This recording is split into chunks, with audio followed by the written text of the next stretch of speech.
Hello, everybody, once again, and a very warm welcome to yet another, the last episode of Awaken to the Yoga series with me and our lovely guest and my amazing friend, who is also a Sivananda lineage yoga teacher, Deepa. We welcome Deepa to this episode, Lovely to be back again. and it's such a joy to have you. And time flies. I just feel it was just yesterday when this idea was just an idea, and we put it onto paper and we Exactly. decided to make this Yeah. series. And here we are on the last episode.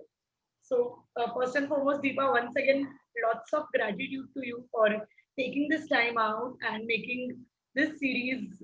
We've learned so much over the past few weeks, and I'm sure our all our viewers have had a lot of joy watching it. I had a lot of joy doing it as well, and that brings us to Likewise. Gratitude to you as well. I'm so glad that we both collaborated on this, and I really enjoyed, sharing, exchanging thoughts and ideas. So much of learning. pleasure is all mine, and that brings us to the last limb of the eight limbs of, or what we call as Ashtanga Yoga, by Maharishi Patanjali. And this limb, it's such an important one. But as I always feel, it is much beyond what your understand my understanding is, because I've been trying to read about it, and yet I feel that there is so much more to know. And Deepa, for me, I always thought of samadhi as, not the end of the journey, but always something like, I can say, a beginning of a spiritual journey. All said and done. Um, to quote Paramahansa Yogananda on this, because I was reading this beautiful book by Paramahansa Yogananda. The book says "Living Fearlessly." I feel it's a great book to read on in 2020, where the world is being filled with so much chaos and a lot of fear. So I've been reading this Right. book. One of my teachers had suggested this book to me, and I was just reading about Paramahansa Yogananda, and I came across this beautiful quote, which I'm going to begin our talk with. So samadhi is a state of breathlessness, a blissful superconscious state in which a yogi perceives the identity of the individualized soul and the cosmic spirit. And this definition, of course, when I read this definition and after reading this book, I read that I want to know more about this. And it's such a synchronity that we are doing this shoot today. And so I would like Yes. to know more on this concept of samadhi, its application, and all about it. So over to you, Deepa. Thanks, Ash. And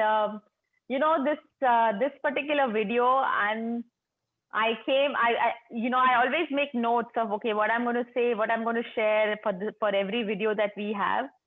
For this one, I was blank because it's such a pivotal part of Ashtanga yoga, and at the Yeah, same time, it's so difficult to define, so difficult to explain because it is completely experiential.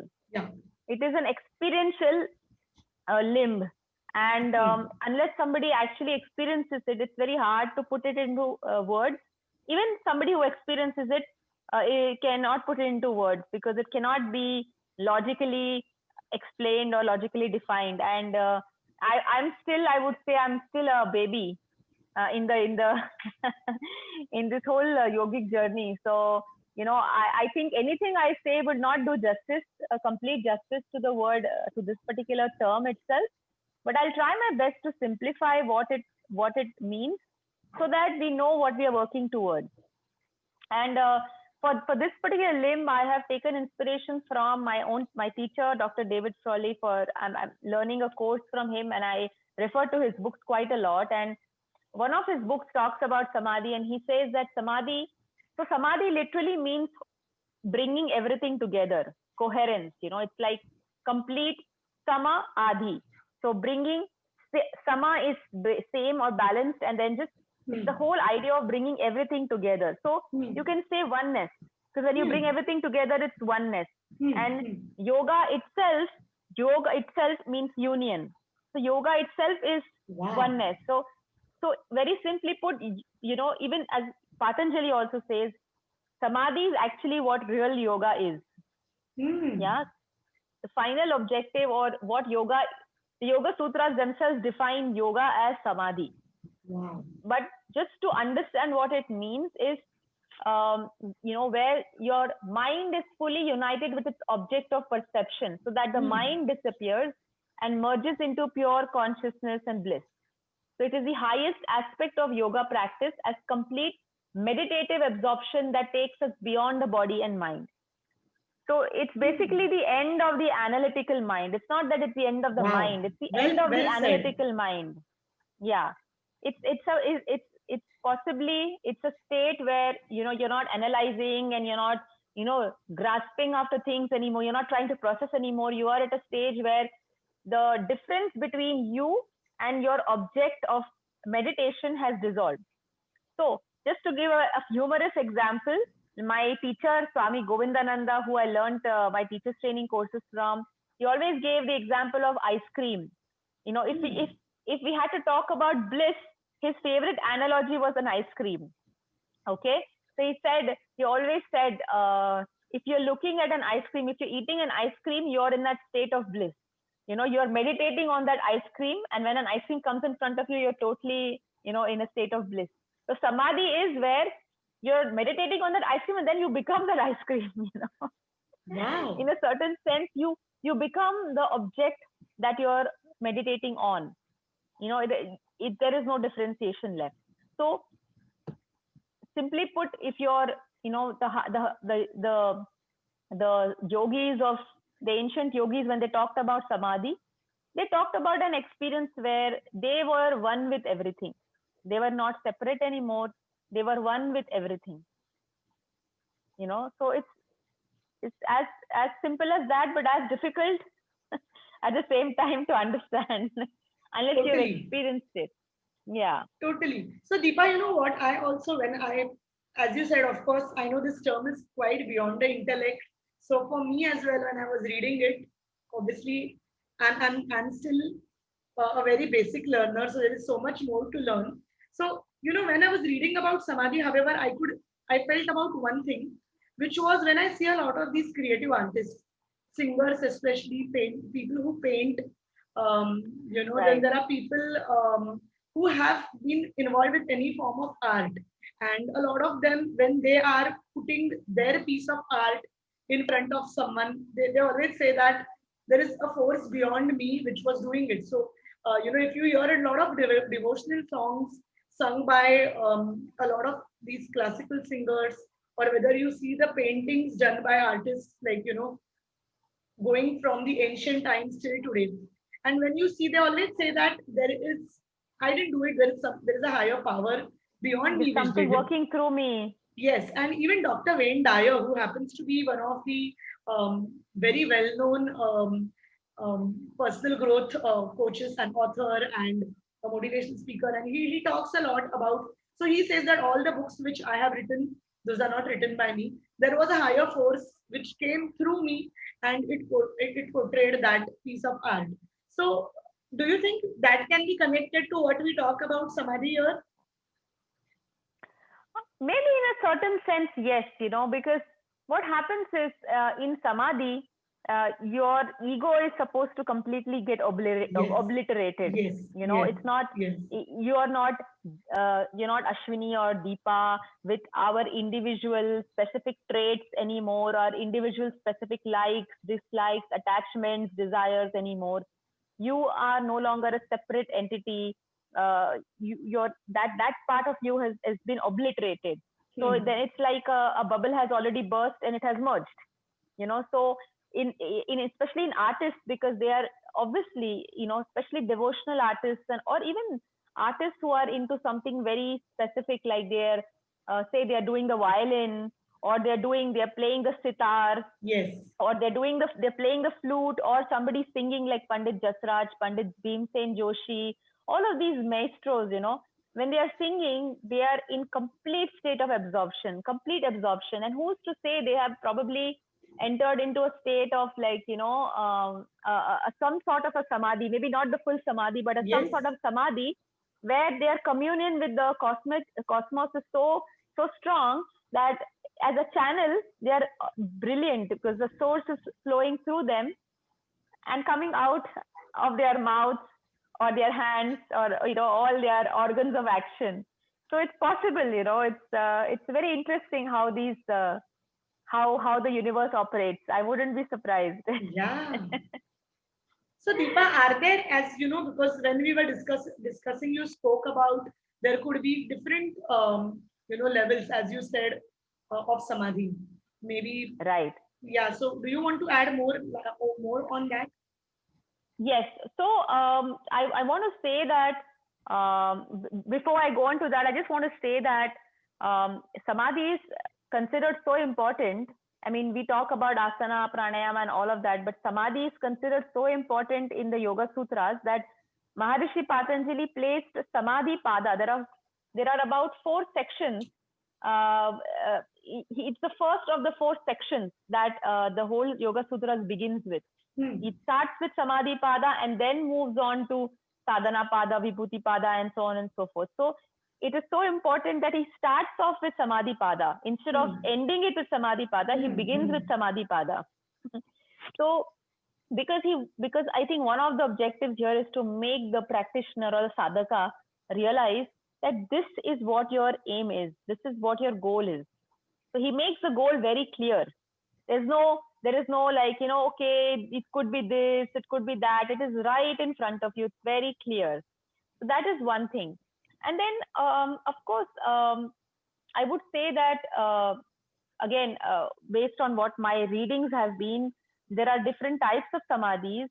And then within samadhi itself, you have a lower samadhi and higher samadhi. So I'll just talk about lower samadhi. Sure. So apparently, all of us have experienced a lower samadhi in the sense that if samadhi means that complete absorption where you completely merge with that object of, desire, then all of us have experienced a lower samadhi. So, whether it is about acquiring your prized possession, meeting the love of your life, right, or getting your favorite bag, or your most the house of your dreams or the car of your dreams. When you achieve that high that you get is a sort of a lower samadhi that we experience. And in that sense, all of us are constantly after lower samadhi. Yes. We are not realizing it, but we are constantly after that feeling of what a beautiful way to put it.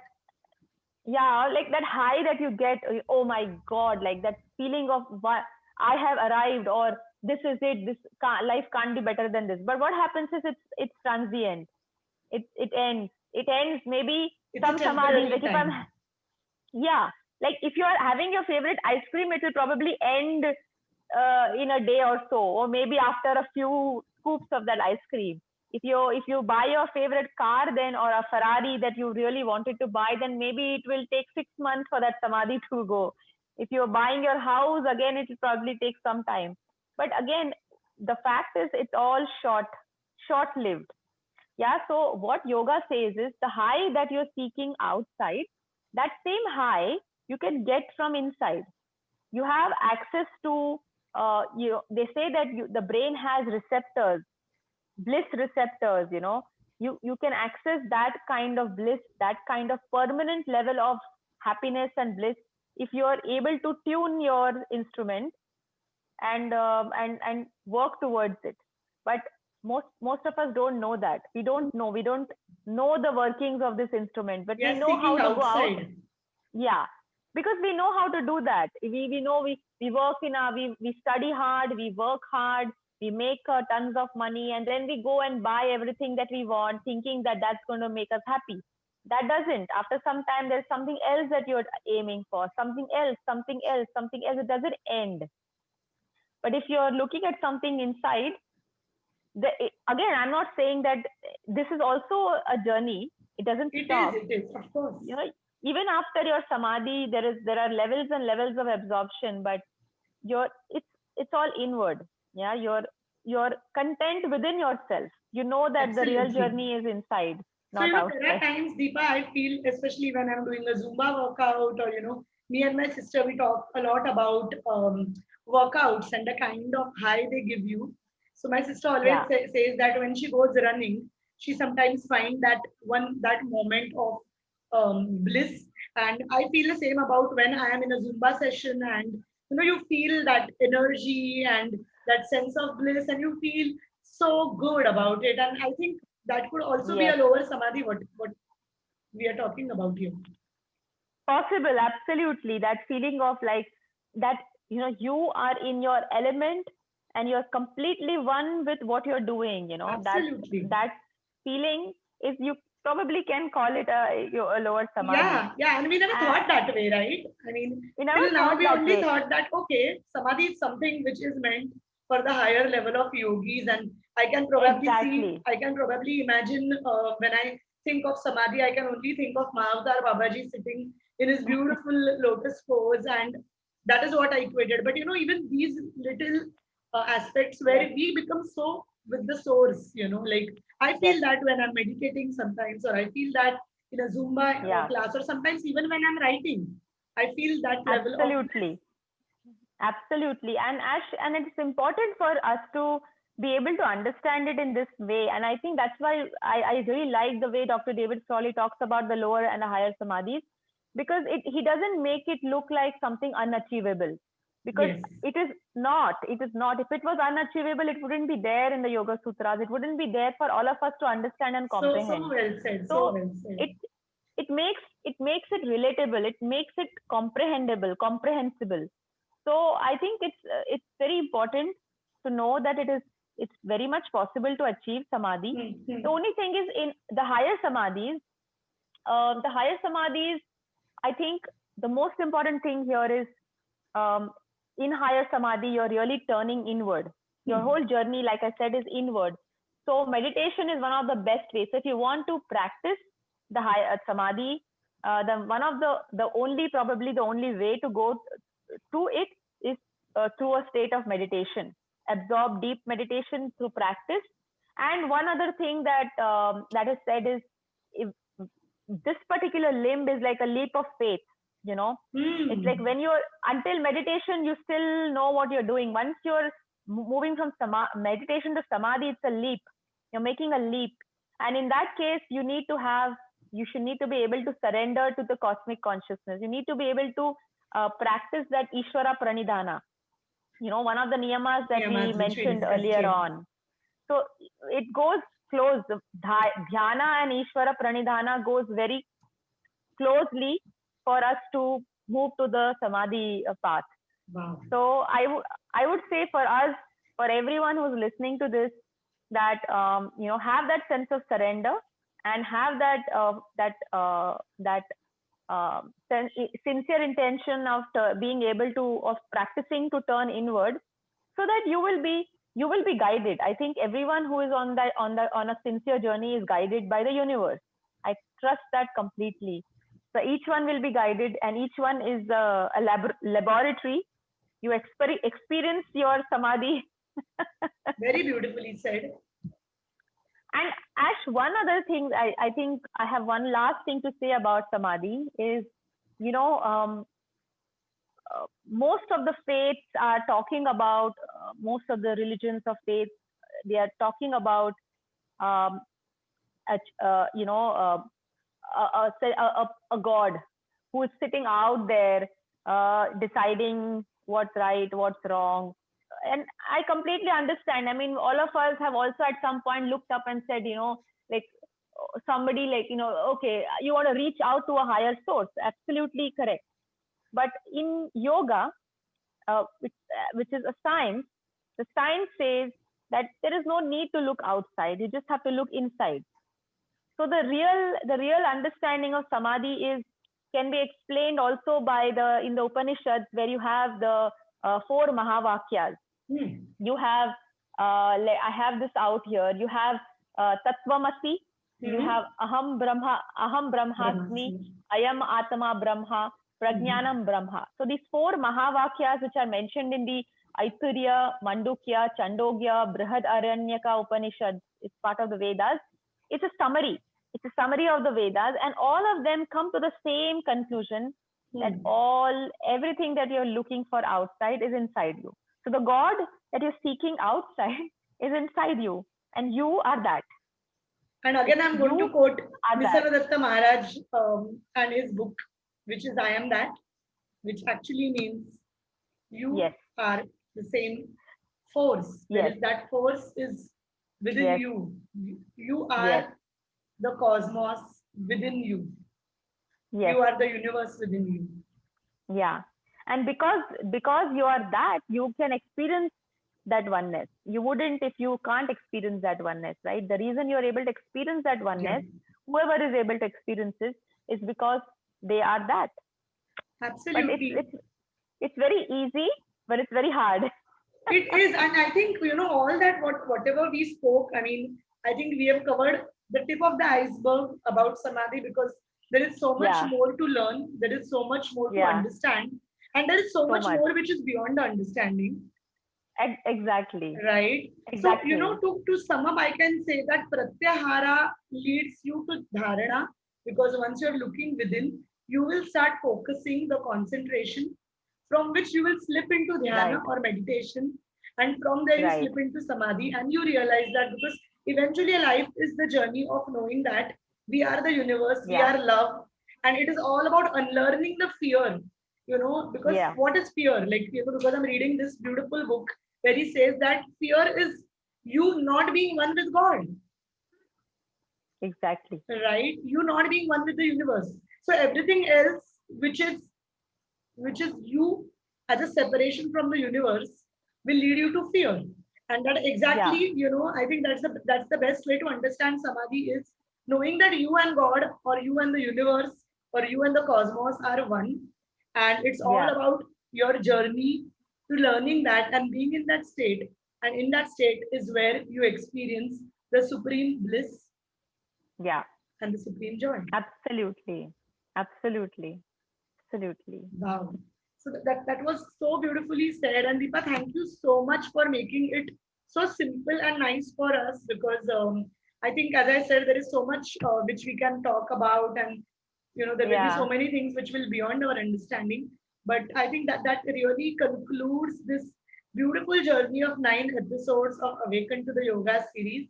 And I'm very glad that um, we have covered in the best possible way we can. We have applied it to the contemporary world. We have applied it to today's world, to how people are living their life. And when you put across those beautiful examples, I think everyone can connect. And to conclude, or as a last part of this talk, all I would like to say is, I keep getting these posts from people. They said, I have never practiced yoga, and I tell them that watch this, because yoga is much beyond the asanas.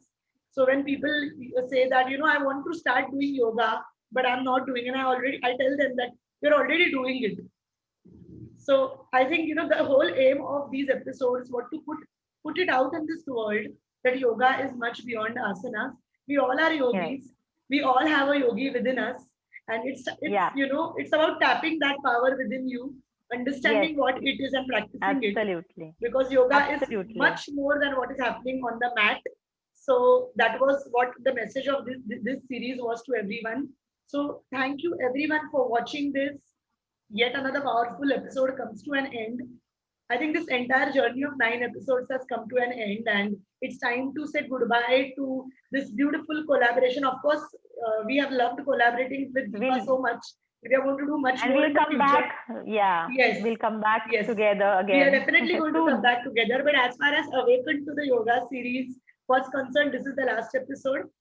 We will once again thank Deepa for her valuable time, for all the research work she's done, all the amazing knowledge which she has shared with us. To follow her on social media, her Instagram handle is Deepa. Please do not forget to follow her. To follow us, we are on Instagram as unicorn_insight. Our Facebook page is Ashwini Chube Official. And also we have a company Facebook page, which is Unicorn Insight. And if you're watching us on YouTube channel, which is Ashwini Chube, please subscribe, please like, share these videos, and spread this beautiful knowledge to everyone who would really need to hear this.